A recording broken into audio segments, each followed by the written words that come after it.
Hi everyone, and welcome to BeamNG Drive. And here we have the T-Rex, the convertible version of the T-Rex. And it is looking like a little Soviet-produced, sort of trying to be a fancy car, but not really. Which is exactly what it is. Premium budget. So, looks alright. All in all,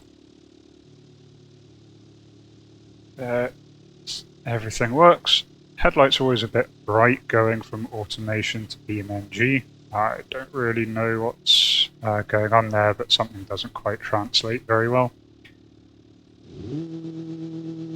The engine runs, if not braking. Doesn't sound as impressive as some of our other engines, not too surprising. Let's see how she handles.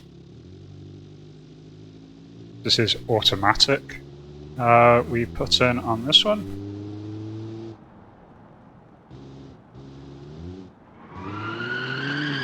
You can certainly feel it's a lot less powered than the other ones. Makes sense, this is more of a luxury car, a lot less of a sports car. Doesn't seem to be as difficult to drive, but at the same time it's not really wanting to turn it very well. Everything feels a bit heavier, a bit slower, a bit less powered. That's what people get for this car. Is about half the price of our other cars, so it makes a lot of sense that it's quite a bit more stocky. And it does have full 4 seats as opposed to our others where we've been trying to keep the seat numbers down to get that little bit more sportiness. Let's see how it does on the straight.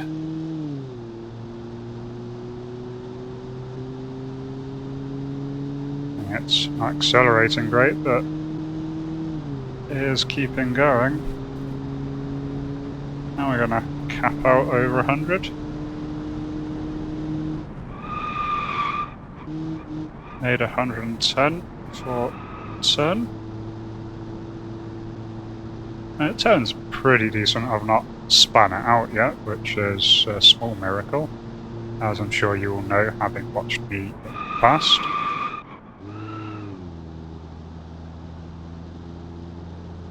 So I think I'll test this around for a little bit, and then I'll get back to you when we're ready to take it out for the time trial. Well, compared to the others that we looked at, it's a lot easier to drive, a bit better technology, a bit heavier, a bit less powered, and so all in that makes it quite a bit easier. Not been spinning out nearly as well, nearly as often, and the tyres do turn pretty decent despite being tiny. They do wheel spin quite aggressively, which is not surprising looking at them. We really were cutting corners on the price of these things, but although pretty easy car to handle. So I believe the test time in automation was 3:18. 3:06 is our best time so far. That's in the Azrios. So let's just see how we do here.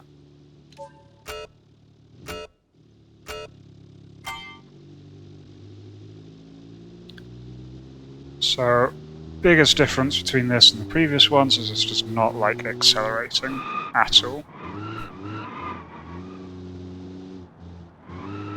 Our previous cars were very, very good at accelerating. That's the point of making it difficult to handle.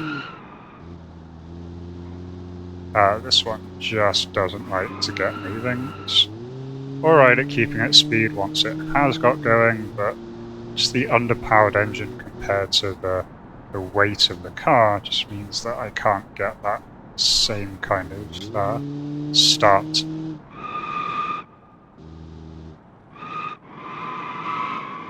The brakes do work quite well though.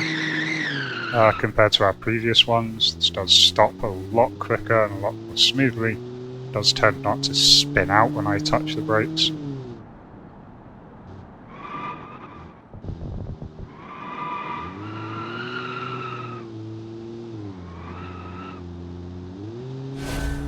Probably going to regret this, but I'll definitely say this is an easier car to handle.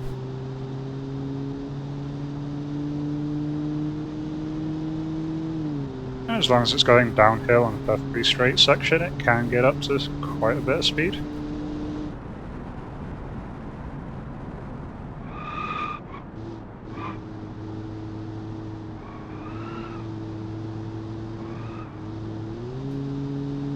Manage that corner without too much of an issue. This is the deceptively sharp corner.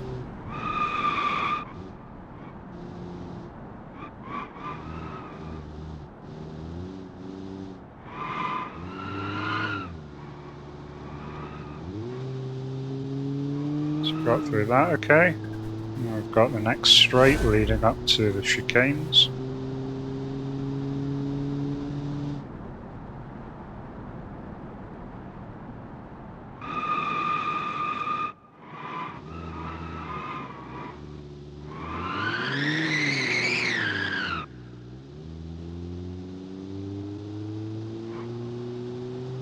Okay, 1 minute to go. Less than 1 minute to go. Looking in a pretty good state.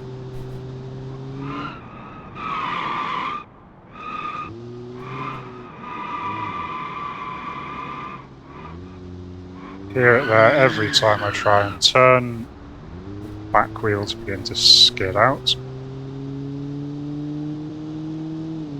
Despite that, it does keep control during those skids.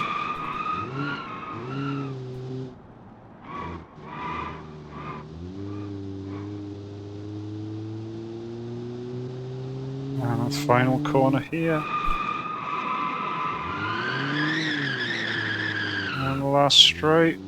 It's going to be close. I don't think we're going to get there.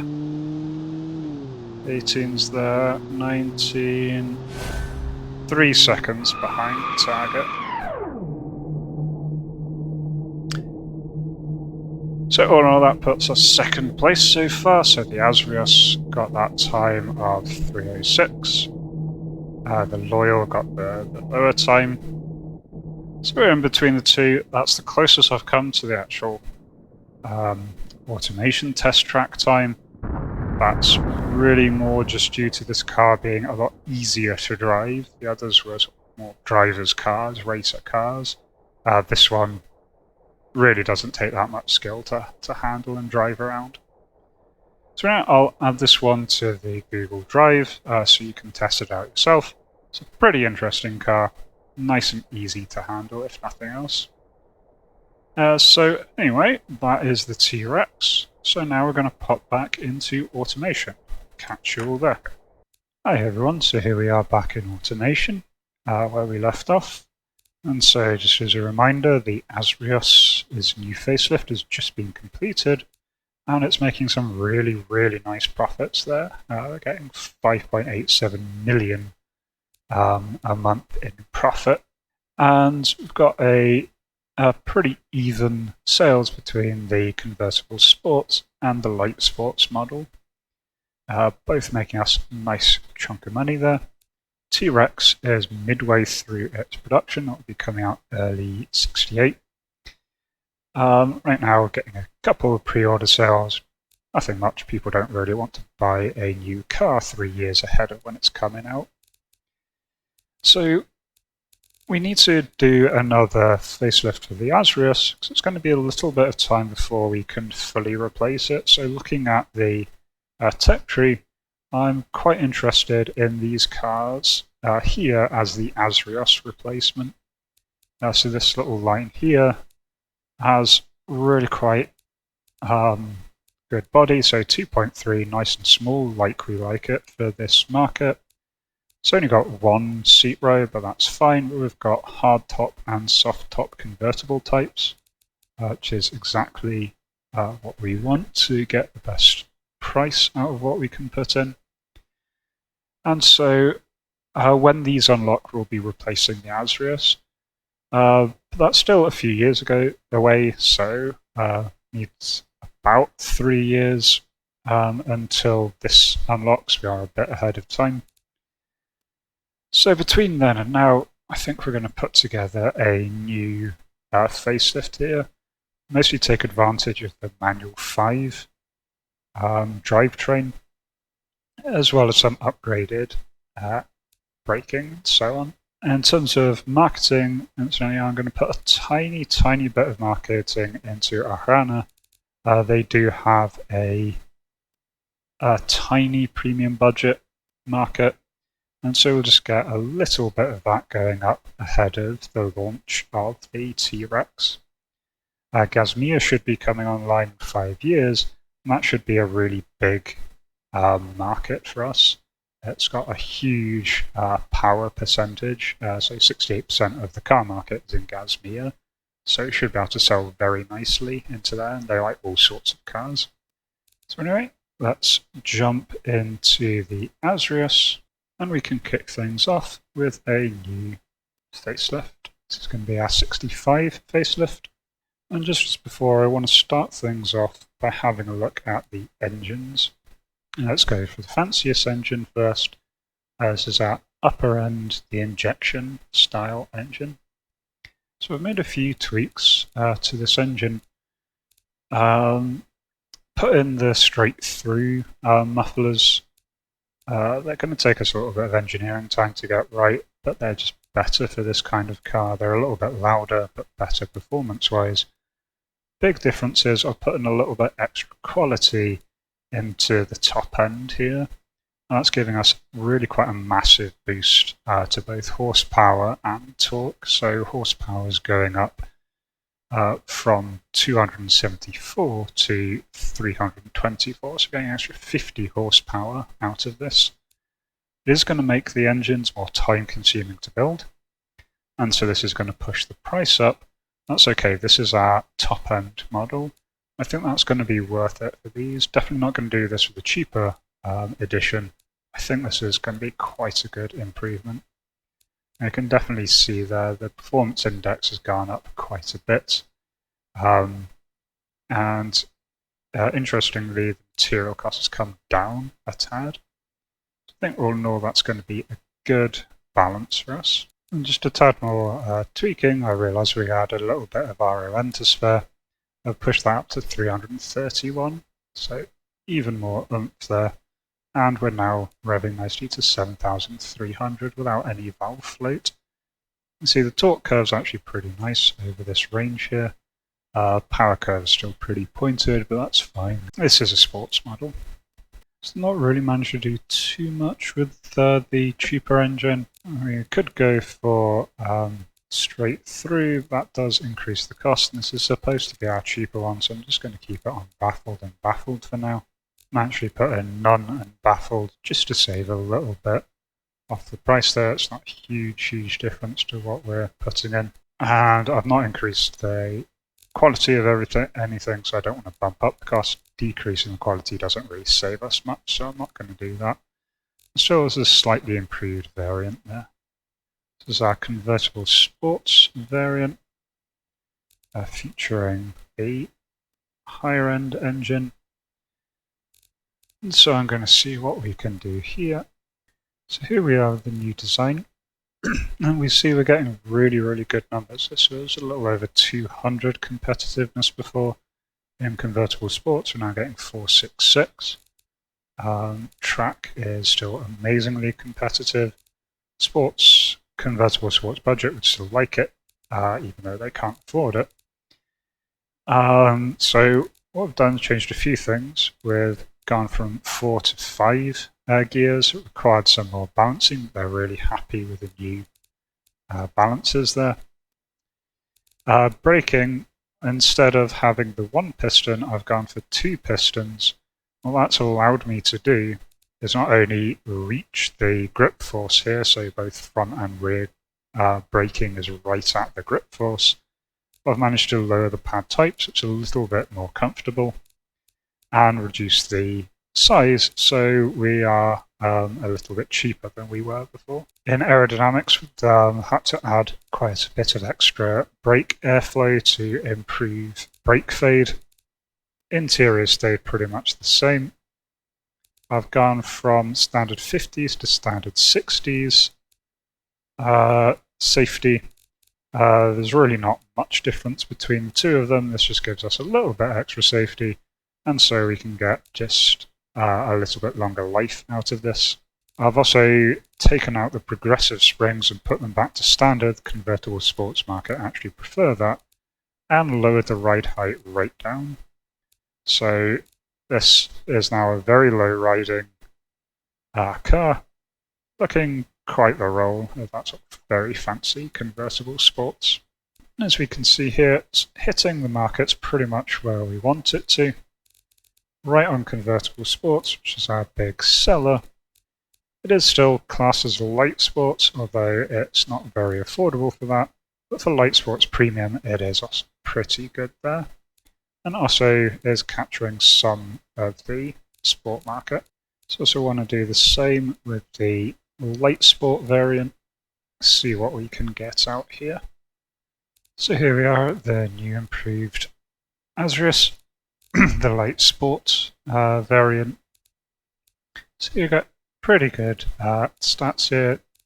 Again, not done too much. I've thrown in the 5-gear manual transmission. I've switched over to 2 pistons, which has both let me cut the cost by making them a lot smaller and improve comfort by lowering the pad type. Put up the airflows, that reduces maintenance costs. Went over to standard 60s safety. It doesn't do a huge amount in terms of cost and things, but it does increase the safety by just a little bit. And so this is filling the niche that we want it to. It's reasonably affordable for the light sports category and reasonably competitive. In terms of what's holding this back, we have a notably low drivability compared to our competitors, and this is a really uncomfortable car. This is kind of more of a track car, to be honest, rather than a light sport. So that's something we should certainly keep in mind when designing the successor to this. Maybe aim for a bit more drivability, a bit more comfort. But otherwise, this is hitting where we want it to. A reasonable convertible sports budget car, reasonable light sports car, and so hopefully it'll pick up some sales. Mostly we're trying to count on the other version attracting people and then them settling for this cheaper version. So the factories, we're not going to change anything major. I don't think it's worth refurbishing the factories. Doesn't cost us really too much to do, but I don't think it's worth it in the long run. Factories will be changed over when we go for the new model. I'm going to get the timing sorted for the engine factories before I try and get the timing sorted for the car factories, because I think the engine's going to take us a bit longer to get settled. So I decided I'm actually going to settle on targeting 30 months here. I think most of this research is really going to fixing the weird settings we had before. So we did have it on maximum work. Now we're taking some time to actually learn, get more experience, so future engines will be easier to build. And up the tooling, up the process, up the reliability, just a little bit across the board there. I managed to slash the budget quite significantly since we're not trying to force this out. Happy for aiming for about 30 months. Should get it out just before the new body is ready. So we can get this out, have this one being produced while the new model is getting built. So we only got 30 months for the body. This time we're not really improving much about these stats. It's mostly going into actually developing new systems. We've got new safety system design, which always takes a big chunk. And we've got some more on the aerodynamics that we need to put in. So looking at this, definitely looking really quite hopeful here. So selling the convertible sports version at 16K, up from a 10K manufacturing cost. The light sports version at 10.6K from a 7.9K manufacturing cost. According to these numbers, that's going to net us 80 million in the first year. Even if these numbers are slightly wrong, this is really looking very, very fantastic. I believe some competitors will be launching a little bit after ours, but that's absolutely fine. This will certainly carry the Azrios through and let us make a nice overall profit on the Azrios. So don't need to take out the loan for this one. At 34 million, that's light change compared to what we've been putting in. And so let's just sign those two off. So that actually means this one's going to be coming out before the T-Rex is out.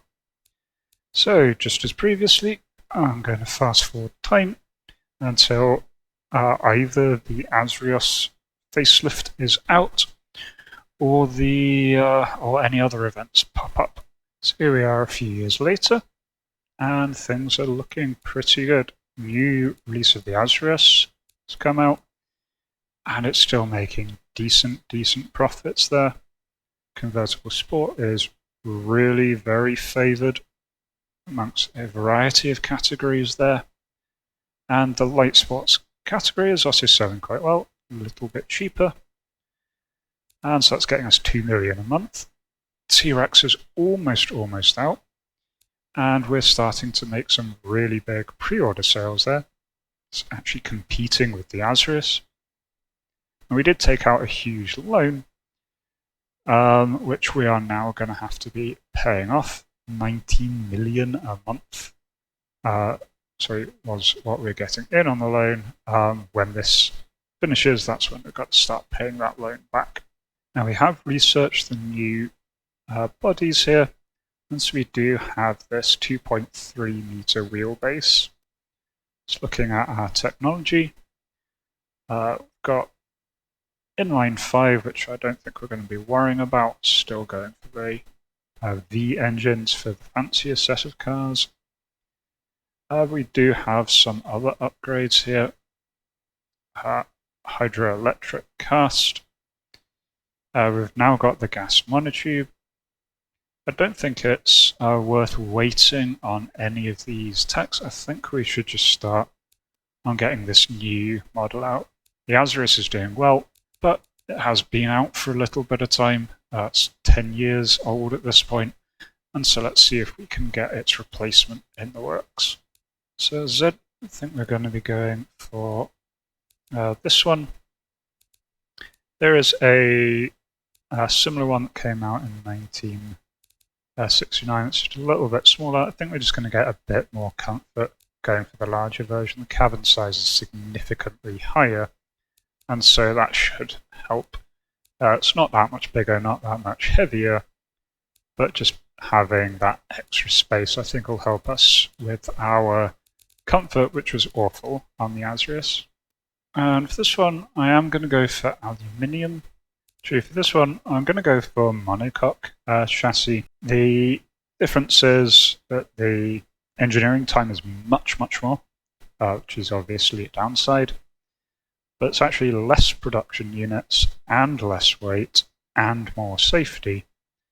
So I think that's definitely worth it. Can put in this, try and get some experience with these monocoque chassis going forward.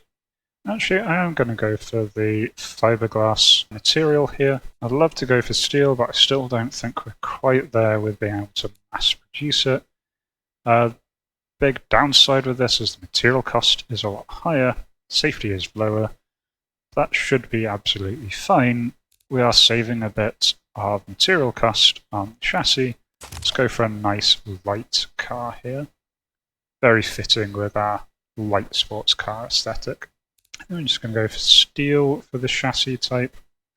Again, we don't really worry about how much these are going to cost in terms of maintenance.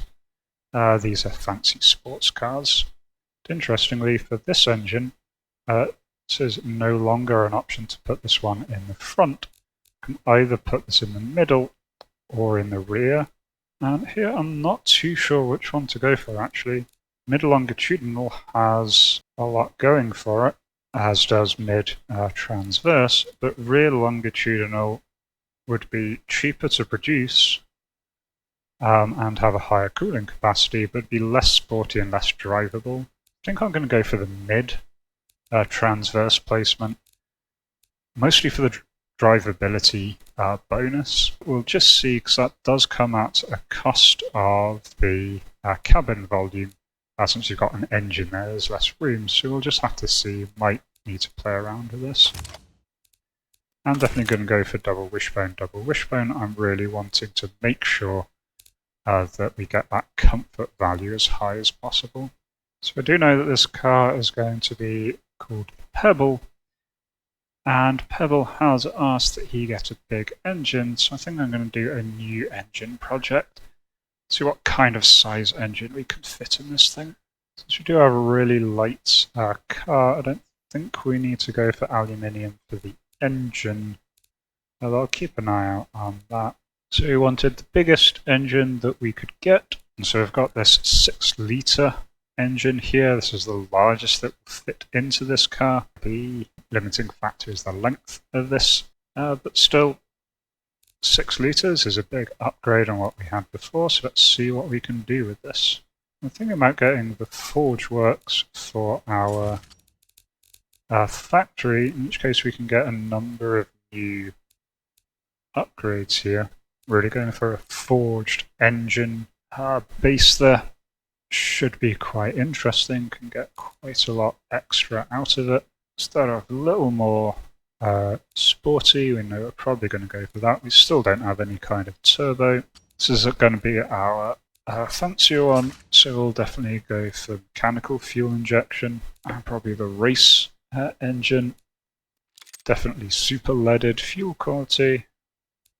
Pump up fuel mixture a bit as a guess, and can probably increase the revs by a bit.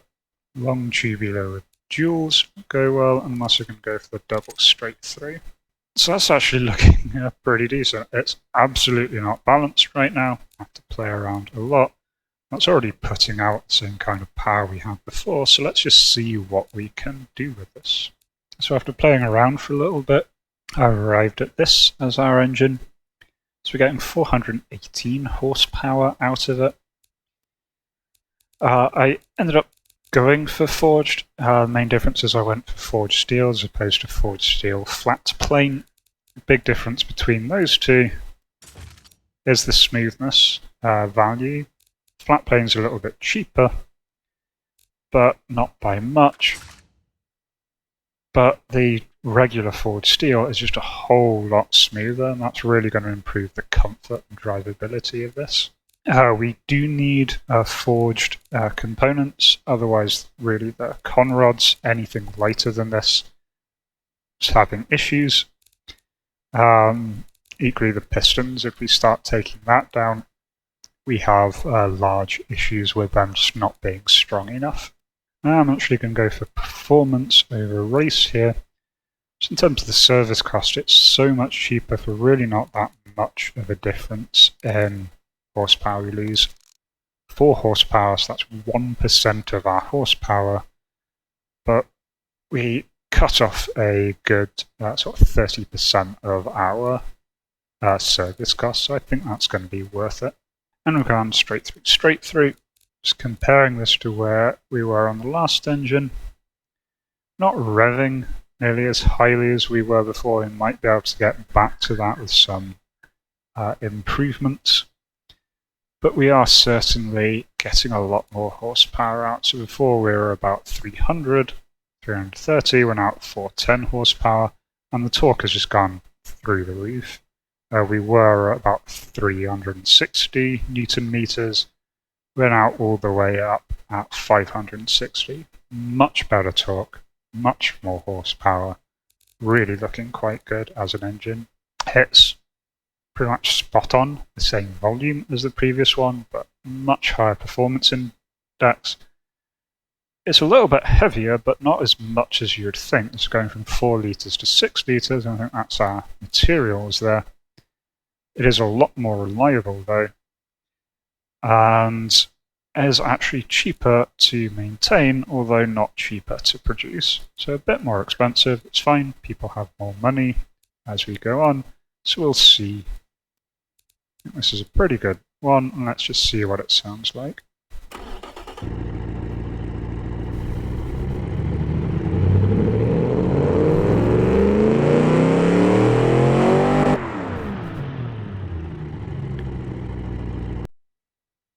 That is a very loud, very angry sounding engine. In terms of the name of this is again a V8 dual acting overhead cam, but this is our 6-litre variant. I'm changing the naming structure slightly to put in the volume in the family category. This is our 65 injection version. So for the car, we've got a nice little set of options here. We've got 2 convertibles, or correct that, 3 convertible options and 2 non-convertible options. I'm going to go for the non-convertible for the initial design, aiming for the light sports market. Then we'll definitely be looking at the hardtop convertible. As for the difference between the 2 categories that we've got here, it's mostly to do with this rear space here. So this one has the flat insert section. This has the rear window sloping down. And go for this one just because this gives us a larger cabin volume, and so that's going to increase our comfort. And remember, that's one of the things we're really wanting to improve this time round.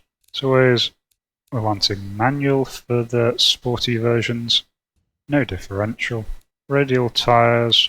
This is going to try and be the ever so slightly cheaper one. I'll put on sports compounds for now. Do want nice wide tyres to take advantage of that nice big engine that we have. Definitely going for 2 piston versions, served us well previously. And put it in initially on progressive springs to again try and bring up the drivability a little bit. As always, the initial guess is completely wrong because of the oversteer, so I'll do my normal, go back and forth trying to balance this, see what we arrive at. So about halfway through designing this, I decided to actually change this particular trim to the Light Sports Premium trim. And the reason for that is I was just hitting this category really well with the current design, and certainly see ways that I can make the Light Sport a lot more affordable. Big drawback of this current trim is actually the tyres. The tyres are costing a huge amount of money right now. So right now the combined material cost for the tyres is 3.6 grand, which is kind of insane. It's half the cost of the bloody car. They really like these tyres. They really like them having nice big tyres, really make the most of everything. But we can bring that right down and we get about 80% affordability in the light sports category. So I'll do a second variant of this targeting light sports particularly. Incidentally, I did go back and change over to aluminium for the panel material.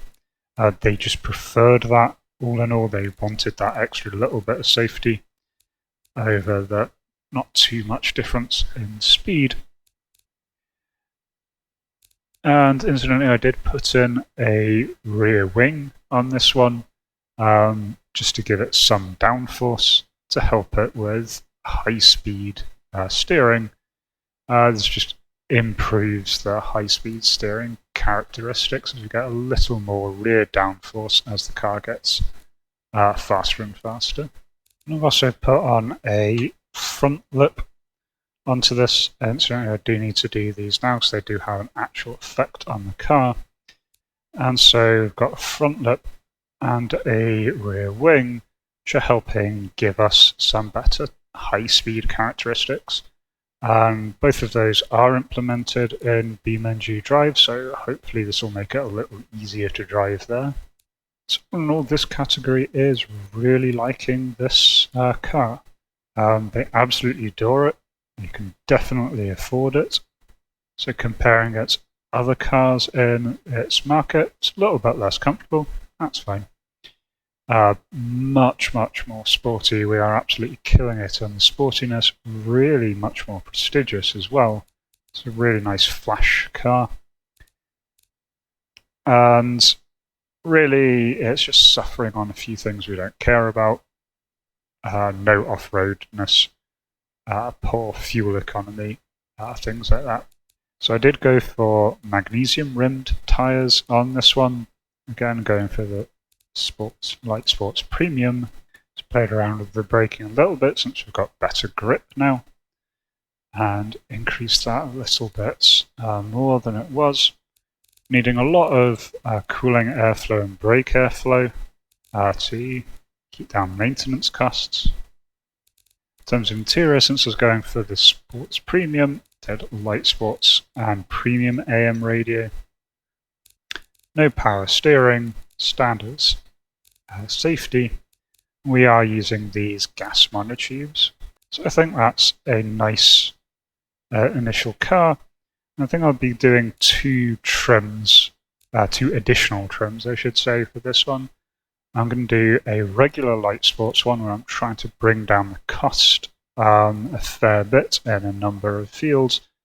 Mostly it's going to be messing around with the tyres, making them a lot smaller, a lot cheaper. Possibly putting in a new engine. We'll just see which one works better. And I'll be doing a convertible, sort of more luxury type one. But next up, we're going to design this particular trim. And so I will put that on a time lapse. You can see how we get on. Oh, there we go, there we have it. This is the Pebble. I think it's looking rather nice. Looking pretty 70s, I feel. And that's about when it's going to be released. Put a lot more cooling on the actual design. It's got a lot of cooling in the vehicle itself, both engine cooling and brake cooling. And decided that this shape of car really looks good with the sort of yellow paint. So anyway, let me know what you think of this. And I believe this is the model that we'll be putting into BeamNG Drive. So I'll be exporting that. And we can try that next time round.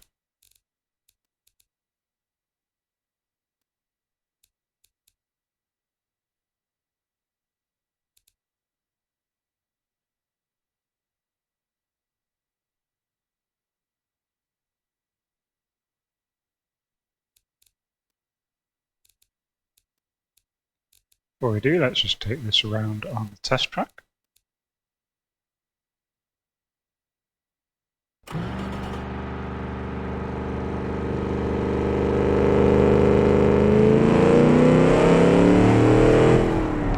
you hear that angry engine? We exceeded 100 kph on that first turn there, or first straight. It's doing over 100 on that turn.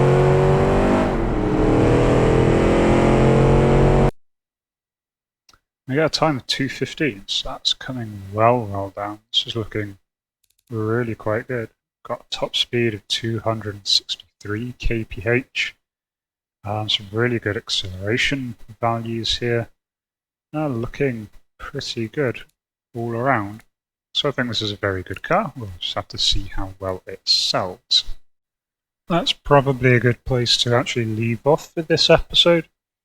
Next time we can come back and design the other two trims and then see how this does and how the T-Rex gets released. I'll also do a test drive of this in the next episode. Anyway, I hope you've all enjoyed. If you have, like, subscribe. If you want to get involved in the channel, involved in these cars, do consider joining the Discord. Otherwise, until next time, remember to have fun. Cheers.